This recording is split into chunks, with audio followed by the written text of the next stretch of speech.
Picture yourself back in your grade school classroom. I don't care if it's elementary school, middle school, high school. Just put yourself back there for a second. Look around the classroom. Do you see any kids with and without disabilities studying together and learning together? Raise your hand if you do see that. One or two. A couple of people in a room of about 100. Okay. Did you have a best friend who had a disability? A significant disability. A few people. Okay. Did you have a boyfriend or a girlfriend that had a significant disability? One person, two people. Okay, in a room of 100. All right, let's be honest for a second. Did you feel some fear or nervousness when you were a kid about talking to a kid with a disability? Raise your hand if you felt some fear or nervousness. Okay, probably a majority of the room. We have something in common. I felt exactly the same way. That's me at 4. I was in preschool, and I became friends with a boy named Richard. And there was something different about Richard. Richard had a headband on all the time. And it was a little strange to me that this kid always wore this headband, and I started wondering, what's under the headband? Because Richard was different because he had this headband. And I learned that Richard had a lot of surgeries, and I always wondered, what did those ears look like under that headband? And it was kind of scary to me to think about how different Richard was.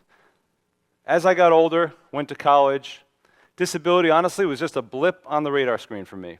It was not a big part of my life. Met my wife, we had our first son, Isaiah. Isaiah is one of these kids that at 10 months, he was walking, he was talking, he was always ahead of the curve. And then Samuel came along. He's cute, isn't he? I'm biased. I think he's very cute. I was thrilled. We had another boy. My wife, Betsy, and I were like, we know how to do boys. This is great. We could do boys. And I started envisioning all the things that they would do together like I did with my brother. Playing baseball, wrestling, going hiking as a family with my sister and my parents. And I just started, it was wonderful to kind of envision this in my mind. Until we noticed a few things. And one of the first things we noticed were his hands. And if you look closely at the picture, you see his hands are balled up in a fist. That's not really typical. So we went to Samuel's pediatrician and we said, listen, we're seeing some things that are different with Samuel. What should we do? And he said, listen, kids develop in different ways. Don't worry about it. Let's just play it by ear. But just to be sure, let's go see a neurologist to make sure there's nothing wrong. Okay, we get a little nervous about that step. We see the neurologist. He does lots of blood samples, skin samples. And a few weeks later, I get a phone call, and the neurologist says, Mr. Habib, I think your son has a mitochondrial disorder. Let's get together in a few weeks and talk about it. So I did what no parent should do, but every parent would do. Want to guess? Google mitochondrial disorder, of course. And the first thing that came up was usually fatal. And I felt like I was kicked in the stomach. And I remember thinking, what does this mean? What is this going to mean for our life? Now, thankfully, I now know there are thousands of mitochondrial disorders that have lots of different ramifications. But in Samuel's case, it did cause cerebral palsy. So suddenly we were on this journey that we never, ever expected to be on. So every night, my wife and I would be together at the dinner table, and we would be talking to each other. What did Samuel do today? Did he roll over at all? Was he sitting up? Was he talking at all? Just trying to see, is there some sign that he's getting better? I remember a physical therapist telling me, if you massage him each night, it might loosen up his muscles. So I would do those massages. And on the nights when I forgot to do that massage, I would beat myself up. I'd feel so guilty that I wasn't doing what I needed to do to fix him. We started wondering, what's his life going to be like in school, in the community, relationships, work, college? How can he go to college when he can't even hold a pencil? How can he play with his friends when he can't just run outside? It was completely overwhelming. Over time, we finally came to terms with the fact that Samuel had a disability, and he would have a disability, a lifelong disability. So what do we do now? And what we realized we had to do was create a vision for Samuel and let him create a vision for himself. So what would that vision be? the vision that became obvious to us was that we needed to make sure that he felt like he belonged. That he belonged in our neighborhood, that he belonged in our community, and perhaps more than anything, that he belonged in his local school. Because how can you feel like you belong in your community if you don't feel like you belong in your own neighborhood school, which is the hub of the community? So that got us thinking about inclusion, because for him to go to his local school would mean they would have to work to include him. Now, luckily, Sam was a charmer. And a bit of a flirt. So in preschool, that wasn't that difficult, right? He was completely included in preschool. He belonged, no doubt. In elementary school, he was fully included in general education classrooms. He was supported, sometimes quite literally, by an expanding circle of friends. He belonged in that general education classroom, there was no doubt. He joined the Scouts. He acted in school theater. When other kids were speaking their lines, Samuel used the communication device mounted on his wheelchair to speak his lines. And that was normal. That's what he'd been doing all day long with his peers in school. For him, that stage was a place where he belonged. Samuel is a big baseball fan, and he started playing baseball with T-ball right up through coach pitch league, and he loved it. And we loved watching the joy in his face. And then came the age where he was going to be in the league where kids are pitching the ball quite fast, where kids are actually hitting the ball over the fence at times. And he wanted to play. So I thought, oh my gosh, how is he going to play at this level? And I remember getting together with the league president and saying, Joe, listen, Samuel wants to play in this level. I don't really know what that's going to look like. You know, should we send a letter home to families? Should we make this statement about inclusion? Should we have some communication throughout the league? And he said, Dan, slow down. Listen, if a kid in our community wants to play baseball, he's going to play baseball. End of story. I just said, wow, that's all I could ask for. So he played. Oh yeah, he played. He would get up there, he'd hit the ball off the tee when the other kids were playing, hitting off a pitch. He would go like a bat out of hell down that first base line in his bicycle with a little help from a coach. If he was out, he was out. If he was safe, he was safe. He was playing baseball. He belonged on that field. Now in middle school, Samuel has a great circle of friends in 8th grade. He's in general education in all his classes, and he's on the honor roll. Now, if you're surprised by that he's on the honor roll, don't be. Because Samuel represents the statistics that we have built over 35 years around inclusive education. The statistics have shown that kids with disabilities who are included in general education classrooms have better outcomes socially, academically, in terms of behavior, in terms of post-school outcomes, in terms of everything you can imagine. Advocate for inclusive education in your communities and schools. Advocate for inclusive education. It's also important to look at the flip side of this, of a different story. And this is a story about a boy named Todd.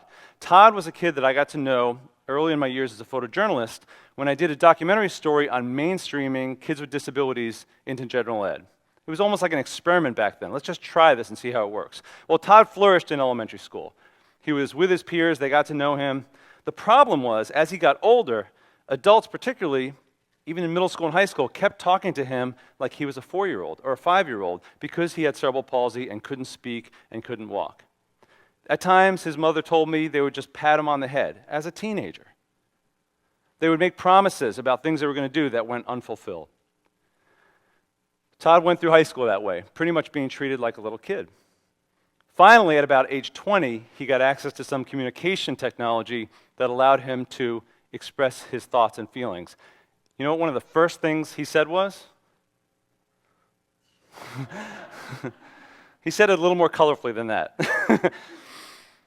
And it's funny, but it's very sad that all this anger had been built up over these years because Todd had been treated like a little kid when he was absorbing everything. He was understanding everything. But he didn't have that chance for a bar to be held high for him. Unfortunately, Todd is also representative of statistics. 56% of kids in this country with intellectual or developmental disabilities spend their entire day in self-contained, separate settings just for kids with disabilities, whether it's classes or separate schools. Even though we know, and all the research says, that that is not going to yield better outcomes for them. Advocate for inclusion. Advocate for inclusive education.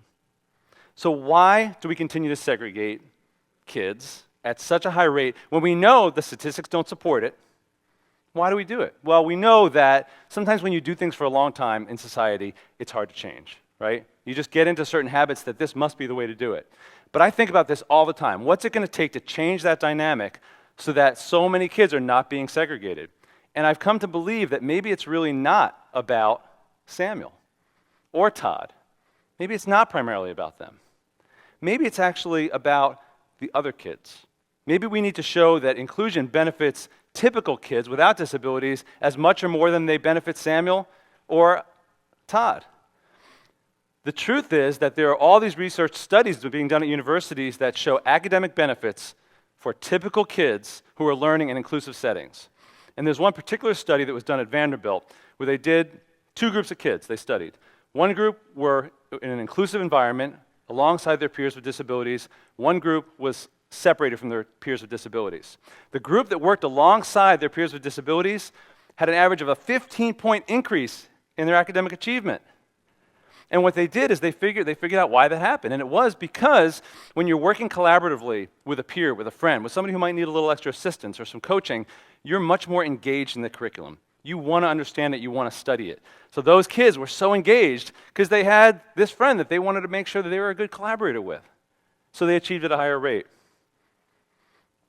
But let's look beyond academics. Academics are important, very important. But some of my favorite moments in Samuel's life and in my life were the walks to school each morning. Because that's where you get little glimpses of the conversations that happen among kids, right? Or you see those little rituals that go on, or the games that are played, or those little stories from home.